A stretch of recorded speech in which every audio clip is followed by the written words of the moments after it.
Boa tarde. Boa tarde. Boa tarde.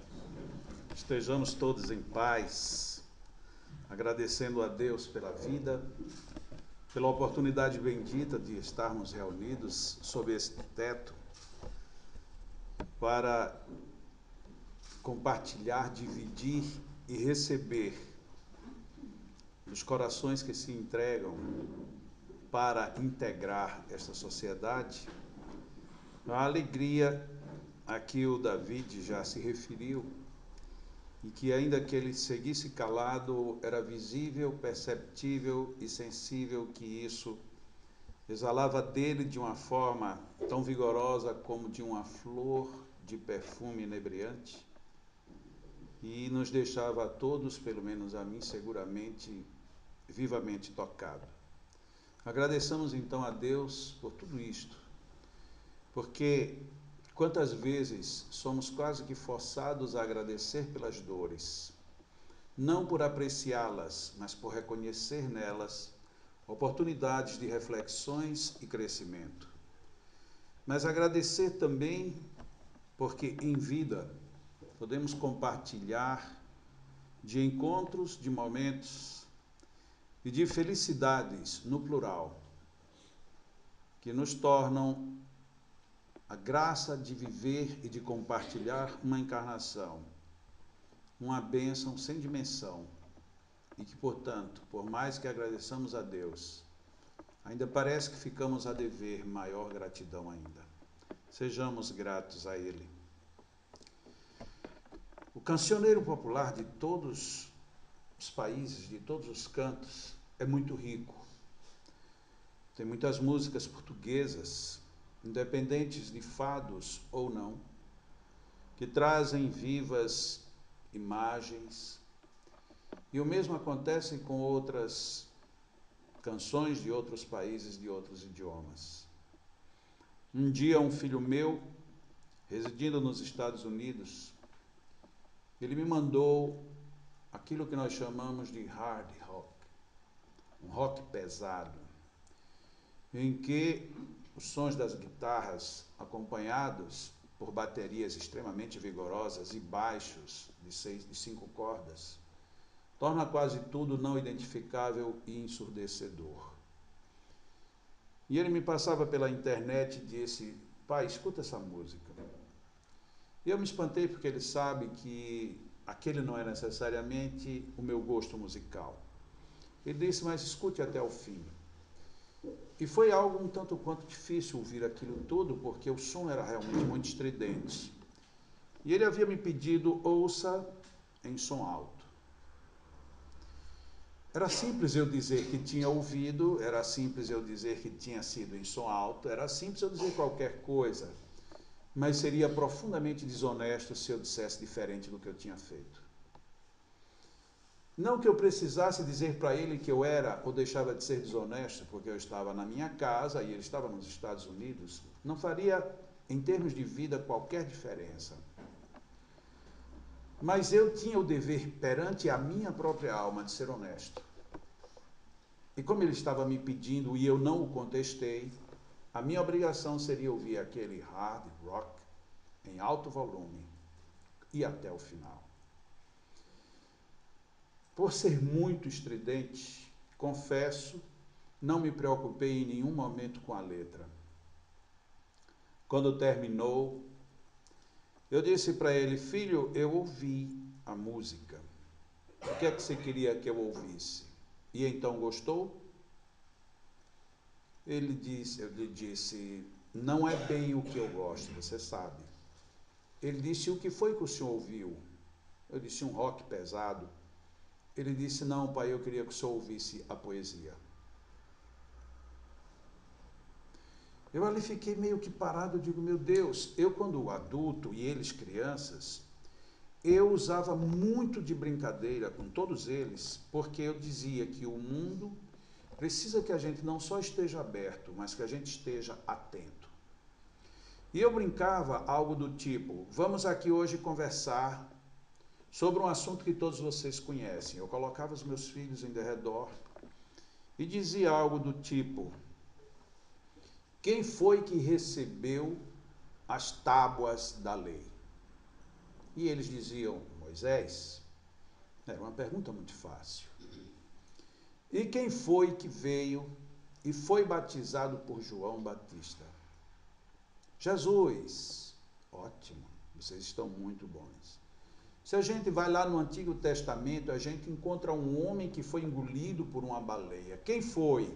Já era uma pergunta um tanto quanto mais rebuscada, mas eles entraram em acordo e disseram, Jonas. Digo, parabéns. Última pergunta. Quem foi que lavou as mãos? E eles disseram, Judas. Eu digo, então vocês não vão jantar, porque de mãos sujas vocês não jantam. E ali agora meu filho tinha me dado o troco. Ele tinha dito para eu ouvir uma música em som alto, e eu ouvi a música, mas ele queria que eu escutasse a letra. E a letra era algo extremamente fantástico. Dava a impressão de que um espírita tinha incorporado o compositor e tinha feito uma ode à vida pela ótica espírita.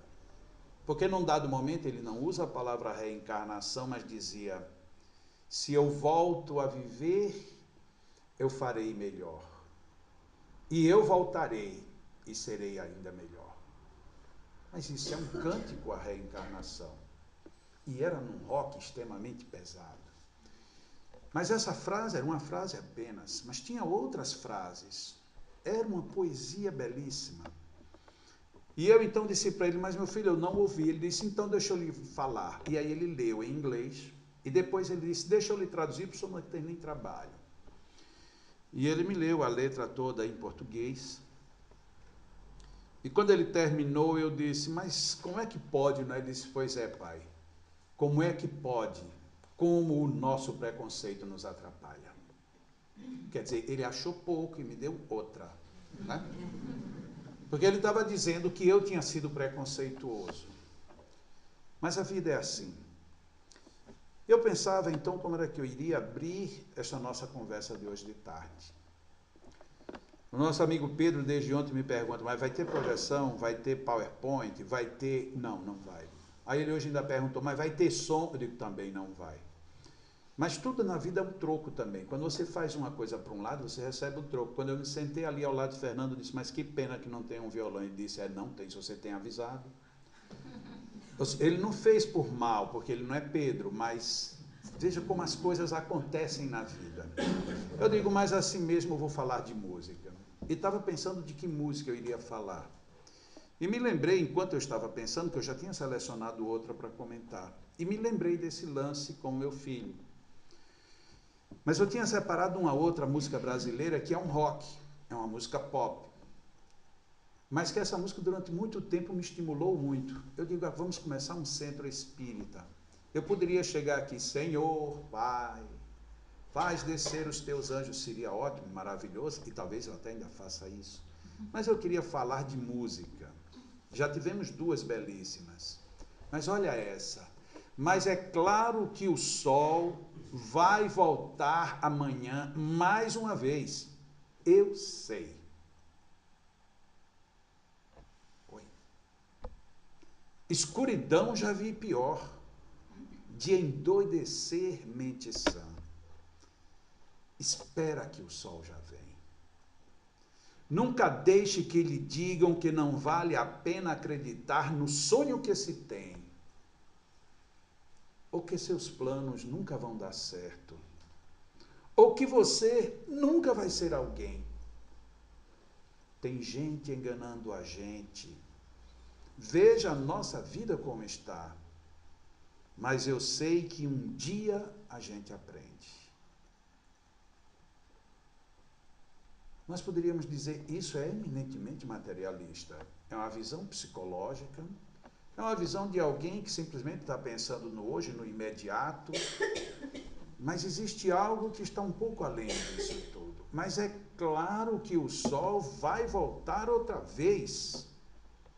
Eu estou dizendo para mim mesmo que este momento, apesar dele ser escuro ou iluminado, ainda volta ao sol, do mesmo jeito. E que eu não devo, portanto, me entregar não às pessoas, mas ao pessimismo das outras.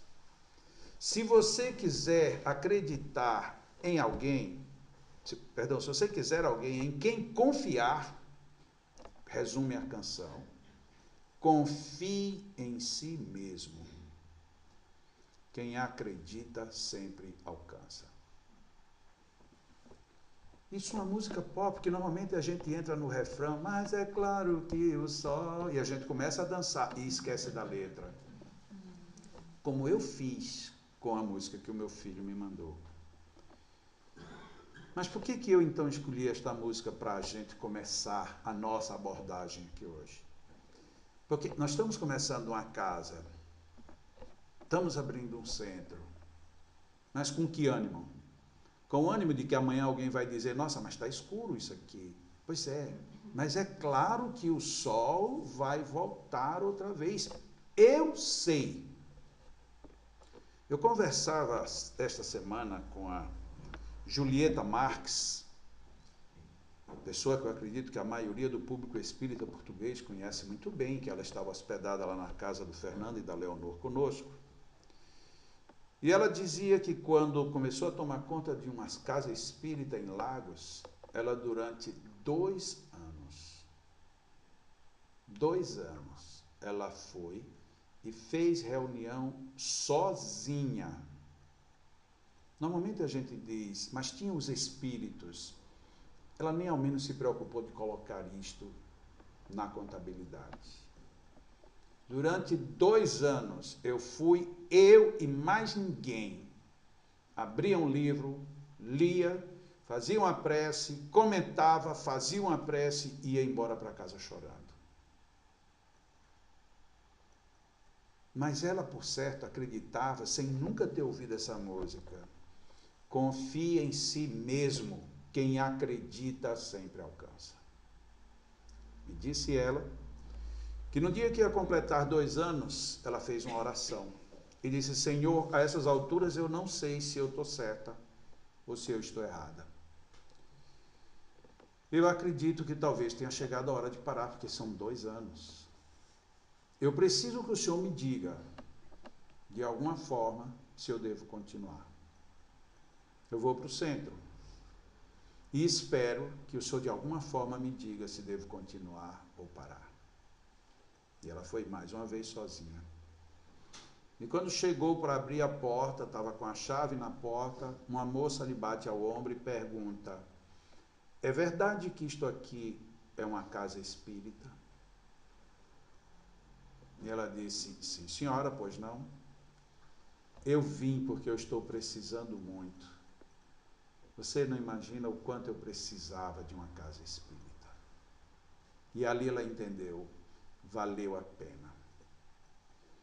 Porque alguém, na hora que precisou, encontrou. Ele me mandou a resposta. Não desisto mais. E naquele dia, depois daquela mulher, entraram umas 2 pessoas, eram 4. Se nós formos trabalhar com estatística, ela teve um aumento populacional fenomenal. Na semana seguinte já tinha mais gente e a partir dali foi começando a encher gente. E a gente pode até pensar, então Deus brinca um pouco também, né? Deus não é tão sisudo desse jeito, que ele disse, deixa eu ver até onde a baixinha aguenta. E depois disse para ela, tá bom, já que você passou no teste, agora eu vou me divertir, toma conta. E abriu a porta, e poderíamos até dizer as comportas. Aqui com o David, Deus já trabalhou diferente. Ele diz assim, eu vou mandar um monte de gente, até para você pensar que está cercado. Agora se prepare que nesses dias você vai dizer, meu Deus, para que tanta gente? Não precisava exagerar. Eu falava recentemente aqui, já em Portugal, que quando eu brinco com Deus, eu digo que Deus é exagerado. E é verdade. Um dia, eu fiz uma palestra sobre depressão e foi uma palestra que me constrangeu muito. Eu nunca tinha falado sobre esse tema. Quando ia haver uma semana espírita, e o dirigente me convidou, Jacó, você vai participar da semana espírita? Eu digo, tá legal, vamos lá. Nesta época, eu era muito conhecido na minha cidade como o palestrante de morte. Porque eu só falava sobre morte, era suicídio, era aborto, era eutanásia, tudo que tinha desgraça me chamavam para falar. Então, quando alguém me via, eu acho que já dizia, lá e vem, porque a morte. Era mais ou menos desse jeito. E por eu falar tanto disso, ele disse, olha, aí o tema que eu quero que você fale é a depressão no adolescente. Eu digo, você está louco? Ele disse, não. Eu digo, mas não tem depressão em adolescente? Ele disse, tem. Veja como eu estava totalmente fora do contexto. E ele me pede então para falar de depressão. Como eu trabalhava numa atividade em que eu podia me permitir parar para estudar, eu passei um mês preparando esse tema, porque à medida que eu fui começando a estudar, eu comecei a descobrir que tinha muita coisa. E fui descobrindo, e o universo foi abrindo, e eu fui me apavorando com aquilo. E à medida que ia chegando perto da palestra, eu estava profundamente indignado comigo, porque estava faltando uma informação que eu não sabia qual era, mas eu sabia que estava faltando. Eu digo, não, até chegar lá, eu vou chegar com essa informação. Quando faltava lá uns 2 dias, aí eu digo, Deus, espera aí, você disse, e os espíritos, vocês dizem que quando a gente precisa, se a gente pedir mesmo, vem. E os espíritos disseram que se a gente trabalha de forma séria, aquilo que a gente precisa não nos falta. E eu disse para eles, olha, mais sério do que eu estou, não consigo, então dá um jeito. Se vocês querem mais seriedade, não dá, mas que eu estou precisando dessa informação, eu estou. Que informação? Eu não sei, mas eu preciso. E chegou o dia da palestra e eu sabia que faltava uma coisa, eu não sabia o que era. E eu fui fazer a palestra. E fiz a palestra, tinha muitos dados, eu tinha ido a psicólogos só para examinar como era que eles examinavam. Eu fui no outro médico perguntar quando era que ele receitava medicamento, porque eu tomei todas as providências, literárias, espíritas, não espíritas, fiz tudo o que era possível para ter a melhor base para falar naquele assunto, porque ele me impactou muito. Terminei a palestra, o desconforto de estar faltando alguma coisa continuava. Eu digo, mas não é possível. Quer dizer, então, que os espíritos estão fracos de solução, porque eu fiz a minha parte, eles não ajudaram. Ali, então, muita gente, o auditório estava muita gente, tinha umas 500 pessoas por aí, e todo mundo vinha cumprimentar, outros queriam saber de onde eu tirei tal dado, e foi um fuzuê. Quando eu saio dali, vou com minha esposa para casa, e ela olha para mim e diz assim, gostei da palestra. Eu digo, que bom, mas eu não gostei. Ela disse, mas por que você não gostou? Eu disse, porque faltou uma coisa. E o que foi que faltou? Eu disse, eu não sei, mas faltou. Ela disse, me desculpa, mas você está querendo ser perfeccionista. Eu disse, de forma alguma. Mas eu digo, eu não gosto muito de discutir, principalmente com mulher, porque é a discussão mais infeliz que um homem tem é com mulher, porque ele perde sempre. Todas. O score até hoje, mundial, é 100-0. Então, se você é inteligente, você já não discute, se cala. Foi o que eu fiz, fiquei calado e fomos embora. Chegamos, ela foi deitar e eu resolvi fazer uma prece, mas uma prece assim meio aborrecida. E disse, Deus, eu estou decepcionado com o Senhor, porque eu me esforcei e o Senhor não pode negar. Eu fiz de tudo e eu fiz essa palestra, as pessoas foram enganadas, porque está faltando algo importante e o Senhor não me disse o que era. Como é que eu fico? Eu sei que agora já passou, mas o Senhor, por favor, dê um jeito de me dizer o que foi que faltou. Adormeci depois, mas eu estava falando assim, mas eu estava realmente chateado, porque não era justo, aquela sensação era angustiante. Era para eu ter feito uma abordagem de alguma coisa que eu não sabia o que era. Dormi, no outro dia levantei, fui para o trabalho, trabalhei um dia normal, adormeci na outra noite, e quando eu acordei no dia seguinte, eu acordei sem agir, sem reagir, sem interagir. Eu não falava, eu não me movimentava, eu nada. No fundão da profundidade mais funda do poço. Eu simplesmente não interagi com mais nada nem com ninguém. Minha mulher chegou e disse, você não vai levantar? E eu nem me mexi. Você está sentindo alguma coisa? E eu lá parado, estava parado, fiquei. Ela foi ao banheiro, tal, quando voltou, mas você ainda está deitado, você não vai sair? E eu lá estirado. Ela foi, preparou o café, voltou, você não vai tomar café? E eu lá não respondia. Eu disse, o que você está sentindo? Nada, vem cá. Vamos, levante. E ela me pegou, me levantou, me levantei. Mas você não vai nem ao banheiro? E do jeito que ela me deixou, eu fiquei ali em pé. Disse, o que está havendo? Vamos aqui. Aí me levou ao banheiro. E aí começou. Ela percebeu que para eu voltar do banheiro, ela teria que me trazer, porque senão ia ficar ali. E ali começou a confusão. Ali por uns 2 ou 3 dias para frente, que ela viu que o negócio era muito estranho, essa é a minha outra esposa, ela dizia assim, a gente nunca diz nada ruim para os inimigos não dizerem amém, porque pode ser que piore. Então ela não queria dizer nada. Quando acontecia qualquer coisa ruim em casa, ela ficava calada, ela não dizia nada para ninguém. E as pessoas ligavam lá para casa, porque eu não faltava nada, nem a trabalho, nem às reuniões espíritas. E eu tinha deixado de ir a tudo. As pessoas ligavam, quer dizer, ninguém atenda. E quando ela estava, disse, onde é que está Jacó? Não, ele está ocupado, não pode atender agora. E não dizia. E eu desapareci. Ok. Depois de uns 3 ou 4 dias, ela me leva a um médico, e o médico taxativamente depressão. E depressão grave. E tome remédio. Aí me deu lá Prozac e outros, e nada daquilo fez efeito. Um mês depois, acabou o remédio, me leva novamente ao médico.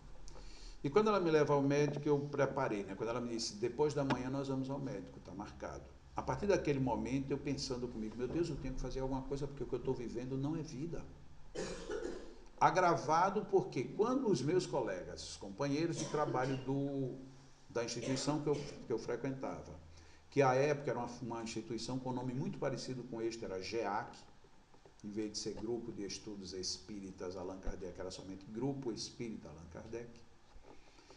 Eles descobriram que eu estava doente e foram lá para casa. Todos os dias faziam uma verdadeira reunião espírita. Lia, oravam, faziam corrente, magnetizavam, me davam passe e quando saía eu estava pior. Aquilo tudo me fazia mal. O remédio não funcionava. O negócio estava indo para o beleléu. Eu digo, eu vou morrer. Então, se é para eu morrer, Deus me leve logo. Eu não tenho mais o que estar fazendo aqui, porque isso que eu estou vivendo não é vida. E que situação curiosa. Me leva ao médico, e então eu digo assim, eu vou falar com o médico, doutor, me interne. Doutor, me interne. E eu comecei a repetir isso para mim, porque até então eu não falava, eu era mudo. E eu dizia, na hora que eu chegar lá, o doutor vier falar comigo, eu vou dizer, doutor, me interne, doutor, me interne, doutor, me interne. Cheguei na frente do doutor e disse, e aí, Jacó, tudo bem, doutor, me interne. Eu penso que eu disse com força, hoje eu tenho dúvidas, eu acho que eu devo ter dito isso quase soprando. Mas eu me lembro da resposta dele, ele disse, tire o seu cavalo da chuva, porque eu não vou lhe internar. Aquilo para mim era uma sentença de morte. Eu digo, bom, se eu não conseguir convencer o médico de que eu estou precisando ser internado, então não convença mais ninguém. E aí ele pergunta para minha mulher como eu estou, ela diz, olha, ele está do mesmo jeito, ele não dorme, ele não fala, ele diz, então não tem problema, eu vou passar mais remédio para ele. E se acabar, ele não tiver melhorado, você repete a dose até o dia em que o remédio faça efeito. Eu digo, pronto, ele me matou na primeira e agora ele me enterrou. Porque esse remédio não vai fazer efeito. Quando a gente voltou, paramos na farmácia, ela comprou os medicamentos. Quando chegou em casa, então eu tirei o medicamento, joguei fora. E aí eu tive uma briga pessoal com Deus. Eu acho que eu falei em voz alta, mas eu tenho minhas dúvidas de que eu acho que eu nem falar, pronunciar, não pronunciei. Mas briguei mesmo com Deus, não é força de expressão, foi briga. E disse para ele que eu não aceitava mais aquilo. Que ele tratasse de mudar, porque eu não aceitava. Ele matar, ele não me quis. Então agora para viver ele tinha que me dar vida outra vez. E eu ia buscar essa vida onde ele tivesse, onde ela tivesse. E que ele tratasse de me dar forças, porque ia começar agora. Dei meia volta pela primeira vez, fui e me sentei à mesa. E aí foi quando ela veio, me ofereceu comida. Eu disse, eu não quero, eu quero comida. Mas você quer comer o quê? Comida. Mas que comida? Comida. Eu não sabia dizer outra coisa. Era como quem está aprendendo a falar. Então toda palavra para mim era muito difícil. Mas 2 dias depois eu acordo são como quem nunca teve absolutamente nada. Do jeito que eu fui dormir naquela primeira noite, tinham completado agora 42 dias e eu acordo perfeitamente são. Por isso é que eu digo que Deus é exagerado. Eu queria saber o que era que tinha faltado na minha palestra. Faltava eu saber o que era depressão, porque eu não sabia. E aí eu disse para ele, senhor, da próxima vez que eu lhe pedir alguma coisa, o senhor responda em meia hora, porque o senhor exagerou demais. 42 dias foi terrível. Lógico que aquilo me motivou a ir descobrir, a estudar, a aprofundar, e etc., e até chegar onde hoje, graças a Deus, nós estamos. Mas Deus, às vezes, exagera um pouco na dose. Desde esse dia, nunca mais eu pedi nada a Deus que não seja genérico. Deus, dê paz ao mundo. Assim, essas coisas. Eu nunca mais disse a ele, Deus me dê dinheiro. Deus me livre de pedir um negócio desse, porque ele vai despencar um saco de moedas desse tamanho e vai me matar. Não, não quero. Eu não peço mais nada a Deus. Nada. Nada. Quando eu tenho de pedir alguma coisa, é com tanto jeito, é assim, ó, Senhor, o Senhor entende. Eu não quero, mas o Senhor imaginar se eu achar em algum lugar perdido, eu ponho assim, porque se Ele entende que eu quero, eu fico numa situação complicada. E aí eu estava lá preparando a palestra, eu disse, Senhor, que música? Não, não diga não, deixa eu procurar. Porque na hora que eu perguntei que música, surgiram 500, mas era um barulho na minha cabeça. Eu digo, meu Deus do céu, a gente não pode nem brincar com ele, que ele já exagera. Eu digo, mas senhor, olha que responsabilidade, vão me chamar para ir falar pela primeira vez num centro que começa. Eu vou dizer o quê? Não, não diga, por favor, deixa. Fica calado, porque eu vou ver o que é que eu vou falar. Então, eu que não sabia ainda o que era que eu ia falar, eu digo, bom, pelo menos eu vou falar do senhor, né? Porque a mãe me ensinou uma coisa, um negócio interessante. A minha mãe disse, quando você tiver de falar de alguém que não seja bom, ou quando você tiver de falar qualquer coisa que você não tenha certeza, fale de duas pessoas, ou de Deus, ou de Jesus, ou dos dois, porque eles não se incomodam. Pode falar. Eu digo, que legal. Então, tá bom, na dúvida, eu falo sobre Deus ou sobre Jesus e dá tudo certo. Muito bem. Para falar sobre Jesus, aí eu também disse, deixa eu pegar uma outra música.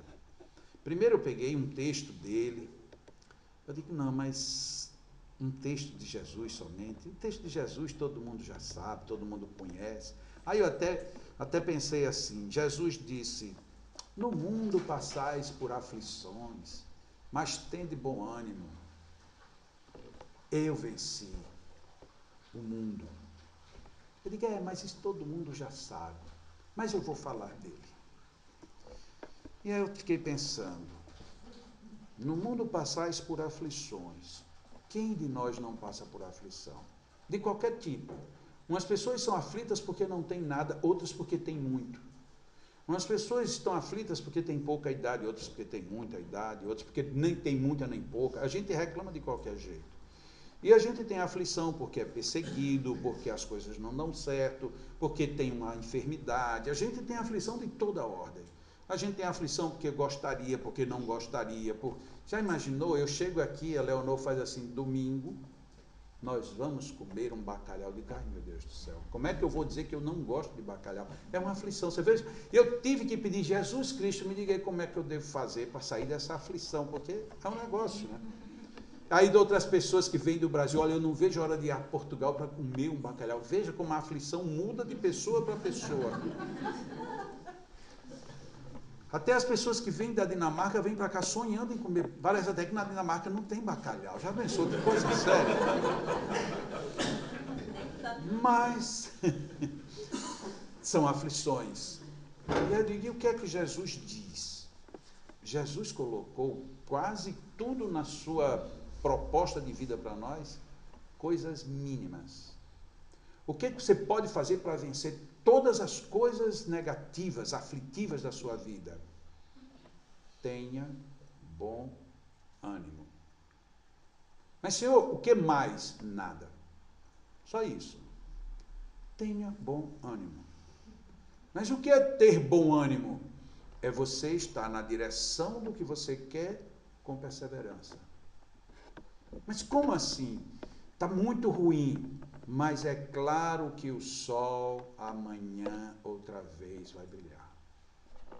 Tenha bom ânimo, só isso.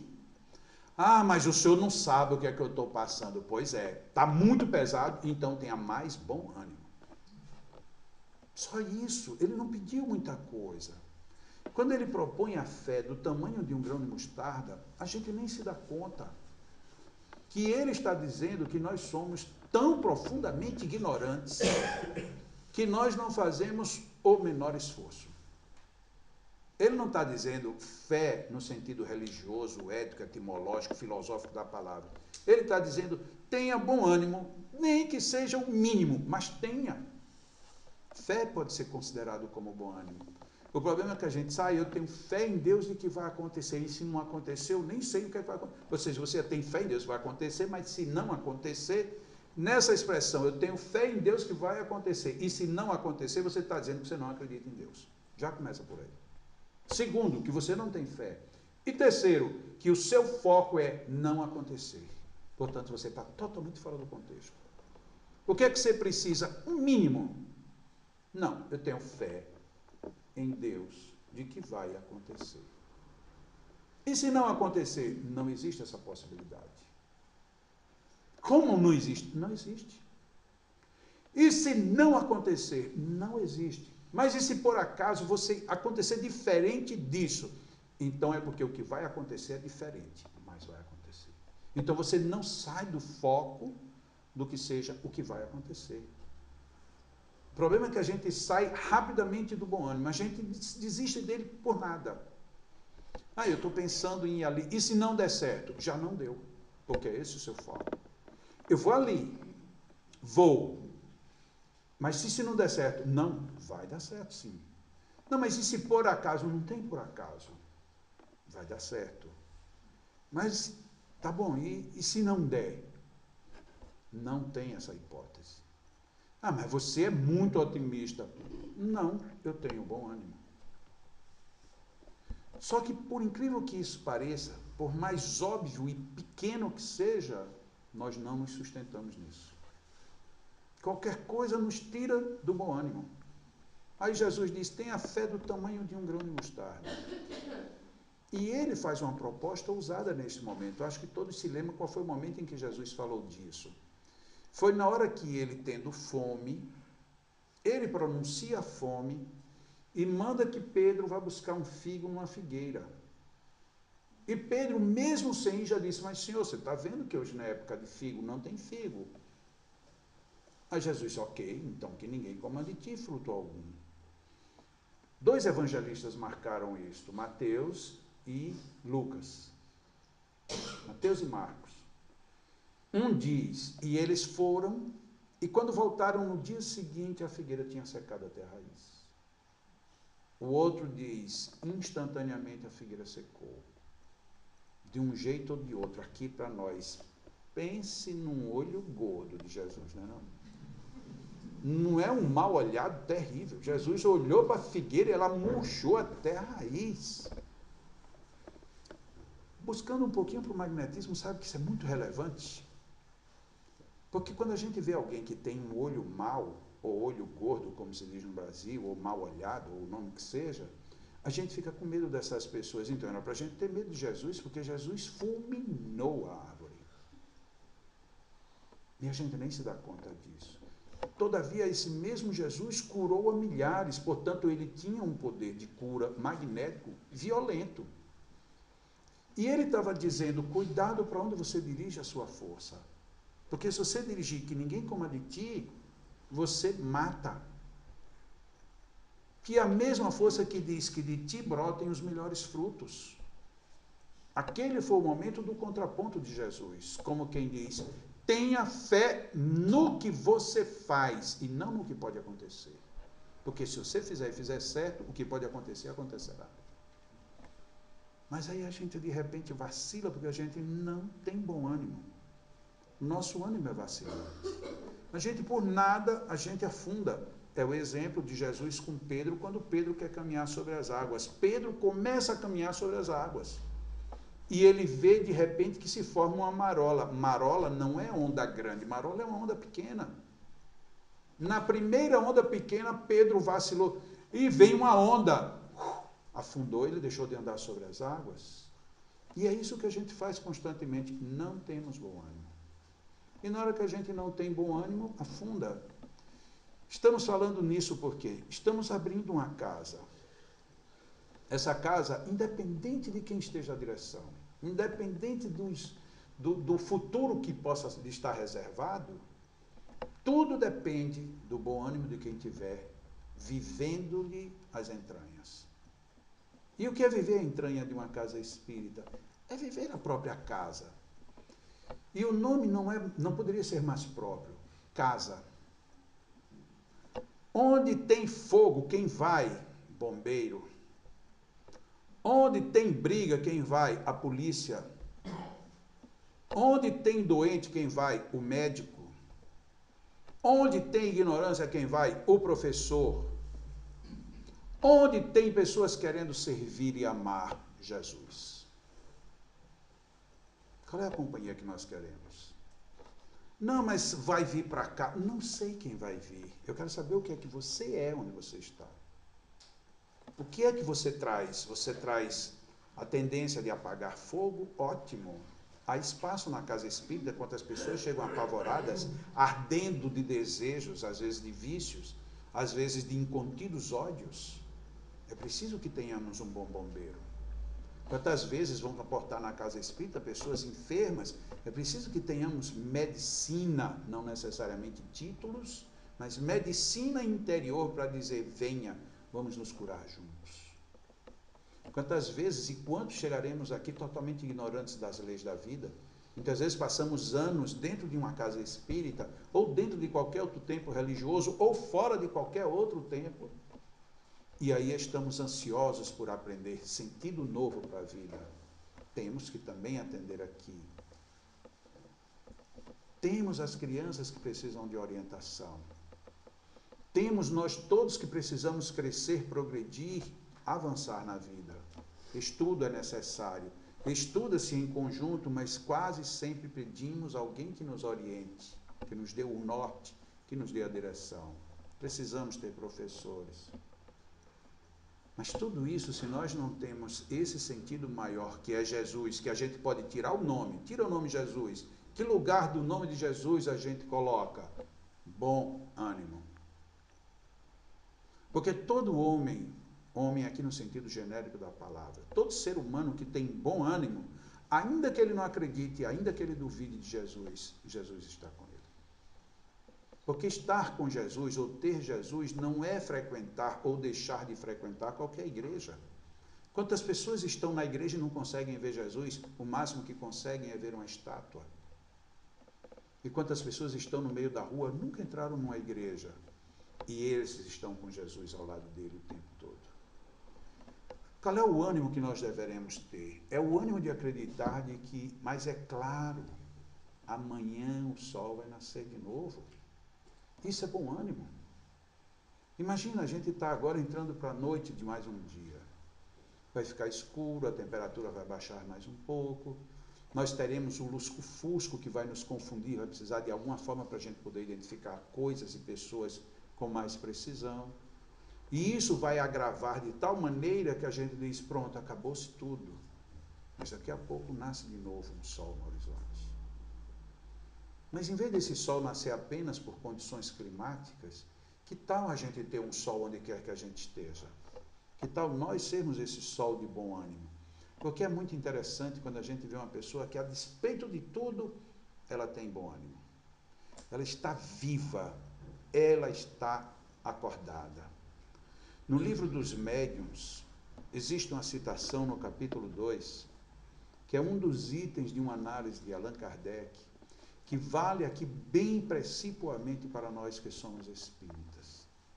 A explicação dos fatos que o espiritismo admite, de suas causas e consequências morais, forma toda uma ciência e toda uma filosofia que reclamam estudo sério, perseverante e aprofundado.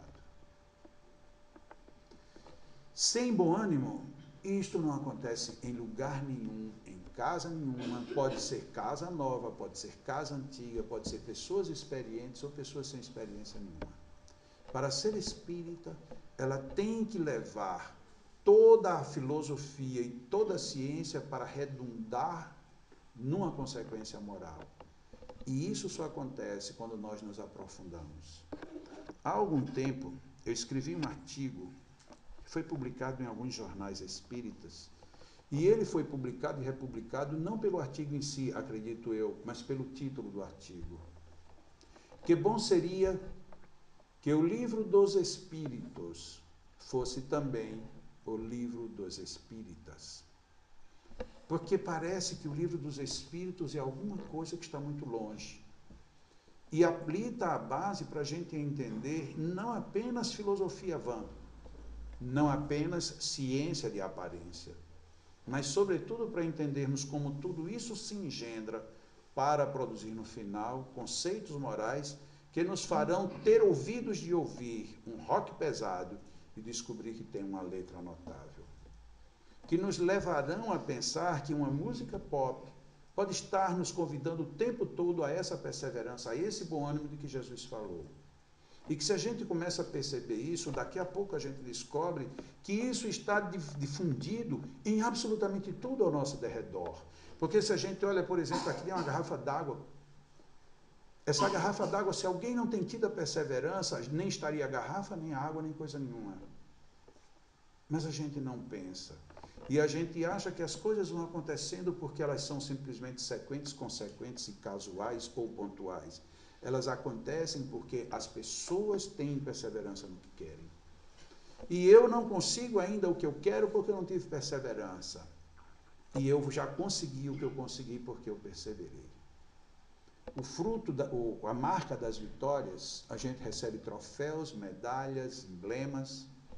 Na realidade, a gente deveria ter uma forma de somatizar este espírito de perseverança. Uma casa espírita que se inicia, ela tem que ter perseverança em várias frentes, para que ela seja aquilo que ela se propõe. Ah, mas o centro espírita é um hospital. Não, ele não é só um hospital. Não, o centro espírita é uma escola, é uma faculdade. Não, ele não é só uma escola, nem só uma faculdade. O centro espírita é um lar de abrigo de idosos ou de crianças, tampouco. E assim sucessivamente. Um centro espírita pode ser tudo isso. Pode pegar apenas um desses ramos para fazê-lo melhor, mas no fundo nós temos que buscar esse sentido proposto por Jesus. Porque o que nos deixa aflito não é apenas dor. Nós temos aflições de todos os tipos, de todo jaez. E como é que nós vamos enfrentar isto sem bom ânimo? Rapidamente a gente entrega os pontos. Porque uma dor lancinante e persistente não tem quem suporte por muito tempo. Um abandono, uma indiferença, um desprezo, isso tudo nos machuca e nos machuca com profundidade. Quantas vezes a fome faz com que muitas pessoas terminem entrando para o crime? Quantas vezes a falta de um abraço, de um carinho, de um olhar amigo nos projeta para os caminhos perigosos das drogas? Muitas vezes, pela falta de um apoio, a gente comete outros tipos de crimes, porque ficamos numa situação em que nos falta bom ânimo.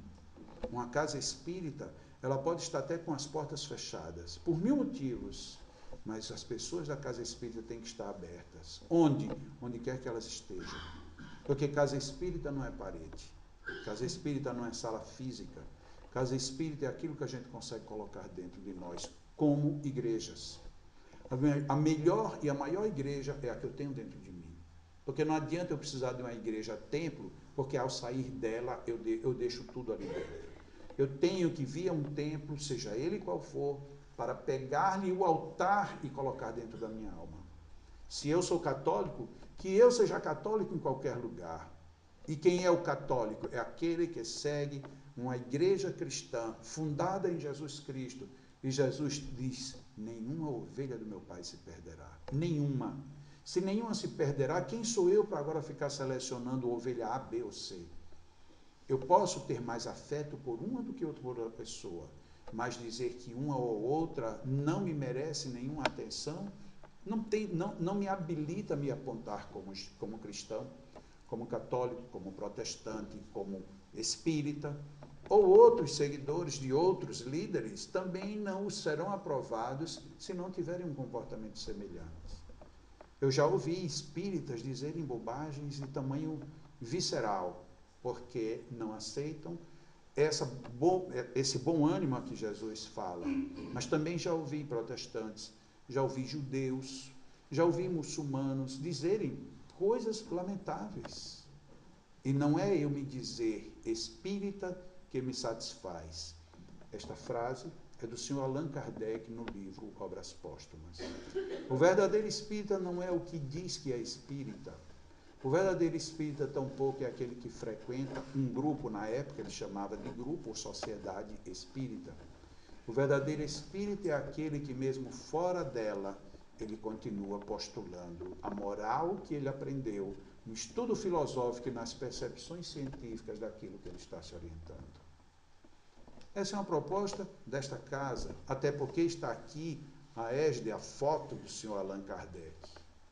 Este homem deixou lições de morais que, melhor do que muitos outros neste mundo, reviveram com grandiloquência as palavras de Jesus.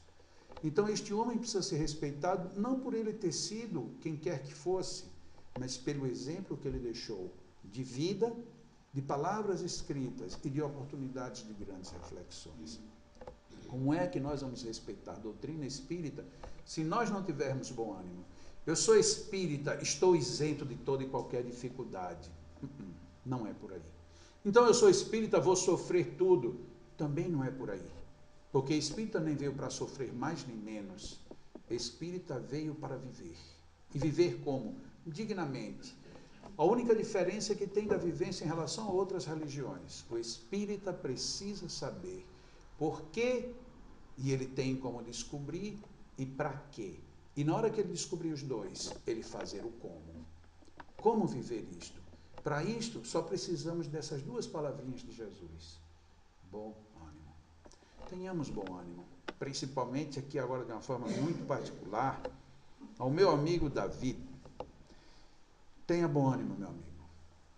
Tenha bom ânimo porque tudo de bom que é frutificado passa necessariamente por este adubo.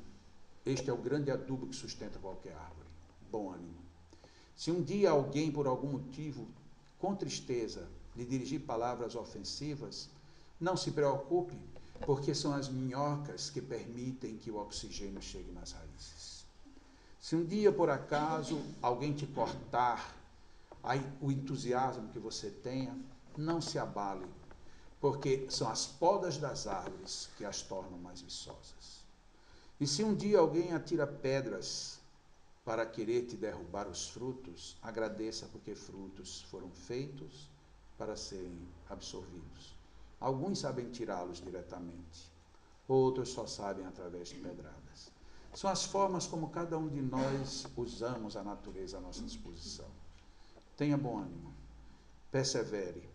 E se um dia alguém disser, você não é mais desta casa, por qualquer motivo que seja, você vai dizer, eu posso não estar mais nesta casa, mas esta casa já entrou no meu coração. E não a casa física novamente, mas a casa da árvore que dá bons frutos. Aquela que parece que quando passa o vento sobre a sua copa, olha para você mesmo, um português sem muita afinidade com as músicas brasileiras, mas que certamente vai querer ouvir. Mas é claro que o sol vai voltar amanhã, eu sei. Porque este sol é o sol dos que têm bom ânimo. É o sol dos que perseveram e esperam um novo amanhecer. É o sol que faz com que absolutamente nada tenha sido em vão. Tudo é vigoroso. E a boa notícia para concluir. Quando nós agimos dessa maneira, ninguém tem coragem de nos apedrejar. Ninguém tem coragem de nos romper os ramos, as raízes. Ninguém tem coragem de nos arrancar. E se tiver, pode ter certeza, é o Senhor que nos leva para plantar num jardim melhor. Deus nos abençoe. Muito obrigado por vocês terem vindo. Hoje eu preferi falar basicamente só do coração, abrir mão de ter textos. As pessoas que me assistiram esses dias que eu estou aqui em Portugal sabem quanto eu sigo textos. Trouxe apenas um único texto e a letra da música para não ser traído e terminei sendo. Mas eu queria, de fato, era falar de coração, porque eu não acredito que falar na abertura de uma casa espírita por formalidade seja a melhor locução que a gente poderia ter. Portanto, eu falei aqui apenas como um companheiro que também já passou por muito poucas e boas, e graças a Deus passei por elas, porque todas elas me deram mais força, todas, absolutamente todas. Tenho companheiros que começaram o espiritismo comigo, uns deixaram de ser espíritas, outros acharam que não tinha que se meter porque dá muito trabalho, outros pensaram que deviam cuidar apenas da própria vida pessoal, e posso dizer aqui, todos estavam certos, absolutamente todos.